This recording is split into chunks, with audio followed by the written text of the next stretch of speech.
আসসালামু আলাইকুম everyone, welcome back to my channel. সব কি তাহলে ভালো আছেন নি? আমি তো আছি আলহামদুলিল্লাহ। আজকে একটা জিনিস শেয়ার করবো। এটা হুট করে আমার জানে হইল বানাইতাম, আর দিন বানাইছিলাম, পুরা ফুল রেসিপি সহ শেয়ার করছিলাম না। আজকে রেসিপি সহ শেয়ার করবো। তো আজকে বানাইলাম শীতল পিঠা। দেখতেও পারা আমি চাউল ভিজাইয়া আর ব্লেন্ড করিয়া বানাইমু। তো এখানেও আমি 1 কাপ, আমরা যে রাইস কুকারের কাপ আছে ও কাপ দিয়ে আমি 1 কাপ ইজি কুক রাইস যেন উনা চাউল যেটা ওটা দিছি, আর 2 কাপ বাসমতি রাইস দিছি। তো উনা চাউল দিলে আমি উঞ্চি শীতল পিঠা ফুলে। তো আজকে দেখি আমার ফুলেনি। আর ফুলার মেইন হয়েছে যে পিতলের তাহলে ওটা তাহলে মনে হয় বা মাটির কুলা তাহলে বেশি সুন্দর ফুলে।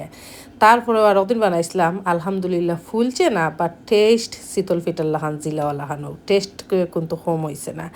তো এই তো আমি ব্লেন্ড করিয়া নিছি নিয়া এখন আমি আর একটু পানি মিক্স করবো। ঠিক রয়েছে কারণ বেশি পানি দিছিলাম না। পানি মিক্স করিয়া আর আজকে ফুল সহ দেখাই মকিলাখান বানাইলাম। আর একটু বেকিং পাউডার দিমু, আমি 1 চামচের মতন বেকিং পাউডার দিমু। বেকিং পাউডার দিলে আর কি ফুলে। তো আমরা দেশে বানাইলে তো বেকিং পাউডার দিতা না, এখন আর কি দেই। তো দেই দেখি ফুলে নি।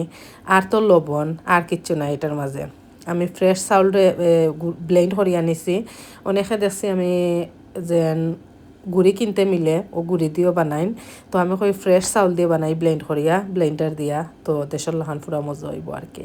আর চাহ দিয়ে খাইতে ভালোও লাগে বিকালবেলা। আর বাফা পিঠাটা কি আমার কাছে শীতল পিঠাটা আমার কাছে বেশি ভাল লাগে। তো দেশে যে গেছিলাম, খাইছিলাম শীতল পিঠা, যে মজা করি আসলে লুসা থাকতো আর যে সুন্দর ফুলতো। তারা কিলাখান যেমন ম্যাজিকের মতন করিয়া তারা বানাইলায়। তো এই তো আমি লবণ দিলাম, আদি লবণ দিলাম, আদি লবণ দিলে আন্দাজ করা যায় আর কি। এখন আর একটু পানি দিছি, দেখো কা। আর বেটারটা কতটুক ঠিক হইব দেখে অবস্থা করা, দেখো কা কিলাখান হানদেশের গুলার লাখান এক কথায়। যেটা এই যে তেলর পিঠা বানাই বা আমরা সিলেটি হানদেশ হই, ওটার গুলার লাখান এক্স্যাক্টলি ওলাখান থিকনেস থাকতো আর কি। তো যেটার দেখিয়া লোভ লাগে বানাইয়া খাইতে পারেন, একদম ইজি কুইক করে বানাই লওয়া যায়। এই দেখো কা, এদেশে তো আতর কাছো ওখান তো সপ্তাহ মিলাই, এটা তো একদম ইজি। চাউলটা ব্লেন্ড করিয়া লবণ আর বেকিং পাউডার তোরা দিবা, আর পরে বানাই লইতে আর কি।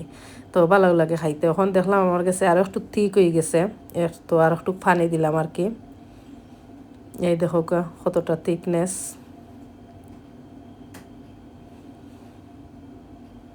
তো আশা করি সবার কাছে ভাল লাগবো। আর শীতল পিঠা খেয়ে বালা ফাইন না, সবেও শীতল পিঠা বালা ফাইন। বিশেষ করে খেউ এই গুড় দিয়ে খাইন, খেউ তরকারি দিয়ে খাইতে আবার ভাল লাগে, মাংস টাংস দিয়ে খাইতে ভাল লাগে, চাহ দিয়ে খাইতে ভাল লাগে। আমার কাছে বেশি বিকালবেলা চাহ দিয়ে খাইতে ভাল লাগে। আর ইলাখান করিয়া মাংস দিয়ে খাইতেও পুরা একদম পিঠার মতন ভালোও লাগে। তো আমি এই যে ফোনটা আমি আনছিলাম টিকটক থেকেও আমি আনছিলাম না, থিমু তাকি ভুলে গেছি, দোকান থেকেও শপিং করি। তো আমি আনছিলাম, তো এটা তো ডিমল লাগে। তো আরও দিনও করছিলাম শীতল পিঠা, দেখছি সুন্দর হয়েছে, তো ওটার মাঝে আজকে আবার করি।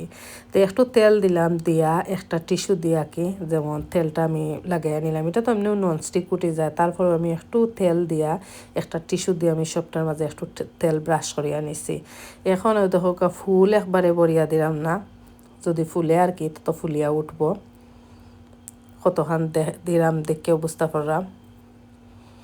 ওখন এটা তো স্কোয়ার শেপ, ইটা ফুল খাবার করার লাগে আমি কতটা যে লেট বাহরি আমি ট্রাই করবো আর কি। ফুল খাবার করলে আমার কাছে লাগে যেমন ফুলব।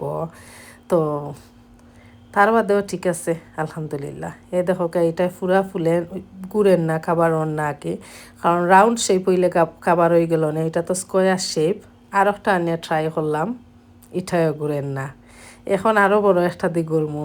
তো তো ঠিক আছে ওই যায়, বাট একটু ফাঁক থাকে কি। আমার কাছে লাগে ফুল যদি একবারে টাইট হইয়া খাবার হইতো তাই মনে হয় ফুললো নে, কিন্তু ফুলছে কম, কিন্তু মজা কিন্তু 100 মজা কিন্তু কম হয়েছে না। তো কেউ চাইলে ওলাখান এই দেখো কা একটু ফুলছে আর কি, কতটা সুন্দর হয়েছে। আর এটার মাঝে এই যে একবারে ইজি হইয়া উঠিয়া আইও, এখানে ননস্টিক তো লাগে না। এটা একবারে আনরেডি অবস্থায় হুট করি আমার জানা হইলো আজকে বানাই লিতাম। এই তো বানাই আনে রামগি। তো দেখতে থাকুক কাছে হবে।